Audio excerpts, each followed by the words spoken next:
if RCC is able to hold them. Crowd chanting for its defense here. 3rd down and 8 from the 11.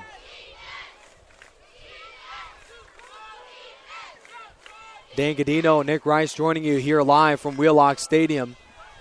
3rd down from the 11-yard line. 2 wide set, both to the far-hand side. Back to throw. Allo looking. All sorts of time. Now in trouble. Wings it end zone. It's caught. Did he get in? Incomplete. No, they call that a pass out of bounds going to Antoine Anderson. That would have been his first catch of the day, but luckily for Riverside, they force a field goal. Boy, that looked awfully close, though, Dan. That looked like 6 to me. Anderson coming up with a nice catch right there, but called out of bounds right here in the near side end zone. Side judge called that one incomplete. Antoine Anderson, that would have been just the 3rd touchdown for him this season. The sophomore has been buried in the depth chart, but boy, it would be 2, Dan. They've had a couple of stalwart receivers back-to-back years for Mount SAC. The drive stalls, the kick is up, and Alberto Villarreal is good. 10-3 our score, 7:24 to go, and Riverside's defense able to make this thing still a one-possession ball game here for the Tigers. Very manageable right now. Just down 7 points. Not a time to panic. Just keep calm. Let's give a couple touches to Denzel Foster and then set up that play action deep to Isaac Whitney. Why not? Yeah. Well, Mount SAC averages 40.1 points per game, partner. They've been held to 10 here so far in the first half. Meanwhile, Nicholas King, who averages over 200 yards passing per game and 35 points per game, has been held to 3. And that passing offense has been, frankly, non-existent here for the Tigers today. Yeah, still some time to adjust for Nicholas King. The Mounties are daring him. Go ahead. Take your time in the pocket. We're going to play contain. Villarreal approaches and sends this one away. Deep kick, Tremel Davis from 7 yards deep will take a knee. 10-3 our score here live stream on livestream.com, but we'll get the information to you as well. Simulcast on Spreaker.com's own national sports. Dan Gadino, what are your thoughts of the first half so far? Riverside looking to tie this one at 10. Riverside needs to get going offensively. It's a type of team that is usually up on every team they've played, but here tonight, they're sort of down. Not just sort of. They outside of down under luck. This is a team that with their only points, they started the drive in field goal range already. Play action fake. King looking long, floats it to Whitney, but incomplete. Threw it into double coverage, but I'm sure Nicholas King thought that if he's not going to catch it as he wings it way over his head, nobody's going to catch it. Incomplete. Yeah, right there, electing to just throw it over everybody. I mean, against 3 defenders, that's going to take a miracle there. Yeah, I'm sure Riverside, so far, it's not the first half they expected. I'm sure they're trying to believe in miracles themselves to try and come back, as the Tigers may face their first deficit at home this season. And it's not a record that they want to begin, as the Tigers are in a win or proverbially go home. We'll give you the real scenarios in a bit. Whitney going his way, it's incomplete. 2 straight incomplete passes going to Whitney. Now only 2 receptions on 6 targets. Mount SAC has really bottled him up here tonight. Yeah, playing super tight defense on him. And unfortunately, we haven't seen the elusiveness of Isaac Whitney. Usually when he catches the ball, he runs mad. They're going to Whitney's way. Deep ball going incomplete. Going to the Central Oklahoma product. 3 straight passes his way. But a solid play made for the Mounties by Aaron Simpson. That'll be a 3rd straight 3-and-out by Riverside. They're on the punt. Isaac Whitney has been offered by USC this week. That's a huge accomplishment. I mean, hey, he's got offers from Nebraska, Rutgers, Texas State, and the list goes on. I mean, this is the type of guy Riverside wants to get involved, but is having such a difficult time because this man-and-man defense by the Mounties is pretty good. Aaron Simpson has been on him almost the entire half. Taquan Glass as well has seen some action against one of these stalwart receivers in junior college. He's currently ranked in the top 5 in both catches and yards in junior college and has 10 scholarship offers to really all of the best schools, not only here but around the country. To continue your list there, Dan, Vanderbilt, Washington State, West Virginia, Cal, he visited them as well. Louisville and Boise State, that rounds out the list, and I think that's about as impressive as any here in the JUCO ranks. Wow, that's a lot of offers from a lot of big-time schools. But But the one that stands out, it's got to be USC. I mean, you're already here in Southern California. Why not stay here at home? Well, the number 1 and number 2 rated receivers in Southern California, one is Daquan Hampton, receiver for Long Beach City College. He's going to USC. Wow. Now it'll be interesting if Whitney decides to team up with the Viking receiver, who we will see next week. Play action fake, Allo looking right. Wings it deep for Glass, and it's incomplete. In fact, going Derek Macon's way. I thought he was the best receiver on the football team. 7 touchdowns, a transfer from El Camino College. We saw them earlier on in the season. We have to thank El Camino, I'm sure, Dan, for bringing us Nicholas King. Yeah, that's right. Boy, has he been a resurrection factor for us. 2nd down and 10. Mounties operate out of the 4 wide set. Man in the slot is Aaron Vaughns, who's been relatively quiet here tonight. 2nd and 10 from their own 36. Omar Stolbert in the game as the halfback. Back to throw. It's picked off. Brought into the 40, 30. He's looking to the end zone. 20. Zigzags 10 to the 5. When he's even, he's leaving. Treshawn Broughton, touchdown Tigers. And it's Riverside, who's an extra point away from a 10-all ball game. Treshawn Broughton, shut down corner, standing there. Ball given to him practically by Allo. Gets it in for 6 points. Talk about Treshawn Broughton's season. I mean, this is a guy all year long. At one point, you gave him a player of the game. I gave him the player of the game the next week. This is a guy with 24 tackles, 2 interceptions, and 8 deflections already. And he had big 3 in the game against Saddleback that really won the game for you, as the extra point is good. Treshawn Broughton's 3rd interception on the season, and the 4 defensive touchdowns by Riverside. And if you think about it, Dan, this team in the Tigers have scored 33 points defensively this season. And here's what I noticed so far in this game. Riverside's giving the Mounties a taste of their own medicine. They're not sending in the blitz much. They're going to allow Allo to beat them with the pass. They're keeping them in that pocket right there. Complete miscommunication there. He was throwing a different route. His receiver was running a totally different route. Yeah. And, boy, the page has turned, and this game is all squared now, 10-10. The receiver was running a streak down the sideline, and he threw the curl route. It's just miscommunication.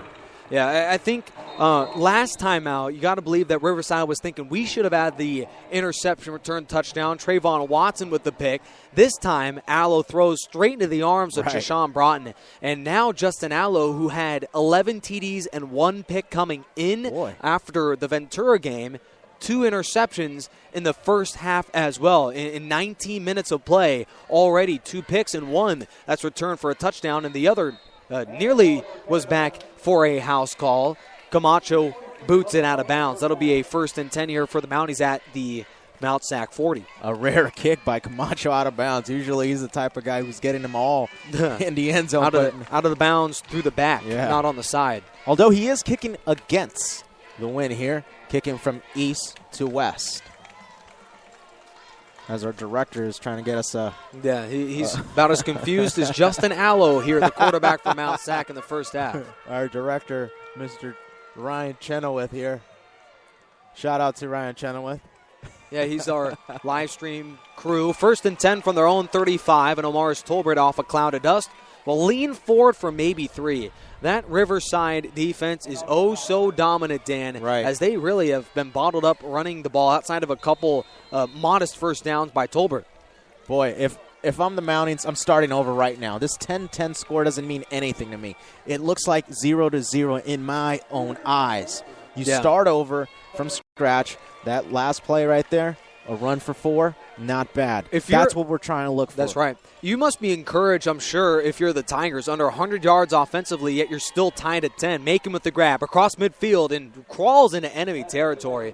That'll be an 18-yard pickup by Derek Macon. His longest today moved the chains. Yeah. Hey, I want to point this out. I think the Mounties' weak point instantly, right off the bat, from what I've seen right here in this small sample, is the quarterback position. Yeah. I mean, a guy who's already thrown 2 interceptions early on, and we're just underway in this first half. So I've got to point that out instantly. 1st and 10 from the 45 of Riverside, and Treshawn Broughton with the hit, and he's hurt. Yeah, he's sitting there at the 49-yard line. Treshawn Broughton, who had the pick 6 earlier on, I'm sure it's just a shoulder stinger. I saw it as soon as he made the hit. Boy. Omar's Tolbert, 5'10", 195 pounds. But because of his small stature, and when he gets low to the ground, he is a bowling ball, per se, to try and bring down. Yeah, right there, Treshawn Broughton got a taste of what it's like to be hit by a bowling ball. Yeah. Going down instantly. Let's hope it's nothing serious, and it's just maybe just a tiny sprain or something to the shoulder. Treshawn Broughton has committed verbally to Oregon State and had the pick 6 that really flipped this game around there, Dan. 10-10 ball game. That defense has played out of their minds. Treshawn Broughton acting like a man possessed. He hobbles his way sprinting to the near sideline. He's okay. But, boy, the Riverside Tigers, outside of that one field goal drive of 12 yards by Nicholas King and company, they've really been shut down offensively. They have, and it's been all defense, all RCC defense, that is. And we'll see if maybe some of that defensive performance translates into a great offensive possession. Holding was on against Mount Sac. 1st and 20 from their own 43. Delay handoff to Omar's Tolbert, bouncing outside across midfield and tripped up by number 5 there for RCC. That is Jonah Moy for tackle number 4, the Hawaii commit. There to save what looked to be like a big first down carry by him. It's always good to see a running back run that mean, that aggressive. Yeah. Tolbert has that demeanor. As soon as the ball's in his hands, he's just whipping his body around and just willing to give some and take some. And he has really delivered blows against RCC and is testing the number 1 defense in the state against the run. Allo will take himself, and that they won't list as a sack. The tackle is made by Jeremiah Mitchell, but boy, Mitchell has really stepped up in this game. He hasn't had a sack since week 3 against Grossmont College, yet he's making some big plays in this game, Dan. A coverage stop right there. Nobody open. Allo has to take things into his own hands, and more like into his own feet, getting at least a couple inches on that one. And give credit to that defensive line. I mean, hey, they're only sending in 3. That last one just 4, and still getting enough penetration. Safety creeps up to the line. 3rd down and 9. Pass rush coming to flag. That'll be holding, and I'm sure they'll decline the penalty as the pass is incomplete. The Riverside defense, the sideline are signaling they decline. So 4th down, that Riverside team stalls the Mounties offense, and I've been very impressed with that Riverside defense. They have really made Allo's job in the first half very uncomfortable. Boy, they actually started off really shaky. I mean, right off the bat, a scoring drive for the Mounties, and now they've settled in. They've settled down. And they realize, hey, we've got a lot more football to go, and let's get things going on our side. And that's exactly what they've done.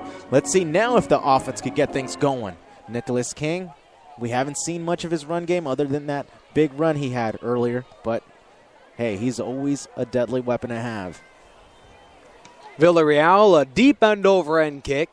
Tremel Davis signals fair catch, and it is made at the 8. Riverside has 92 yards to go for a go-ahead touchdown. We are tied at 10. 4:27 to go here in the first half. Riverside and Mount Sac, the 2 top teams in Southern California, face off tonight. Follow St. John Bosco Broadcast on Twitter, Extreme Action Sports on livestream.com, and look for Mount Sac versus Riverside and hit the follow button. That is Extreme Action Sports on YouTube to go along with livestream.com. 10-10 score here, Dan, in the first half. Yeah, a close game. Exactly what we expected, except the fact that we thought a little bit more scoring was going to take place. But close game, tied score. King trying to change that. The pass is caught by an interesting player that I'd love to see next season, Jawan Thomas, the freshman wideout, transfer from San Diego State University, did not play last week, and it's only his 10th catch of the year, but I think he may be another Isaac Whitney. Of course, not the exact same. Whitney's a great ball player, but I think he's a guy that can become the number 1 target for the Tigers next year. Look out for Jawan Thomas out of Texas Alif Haler High School.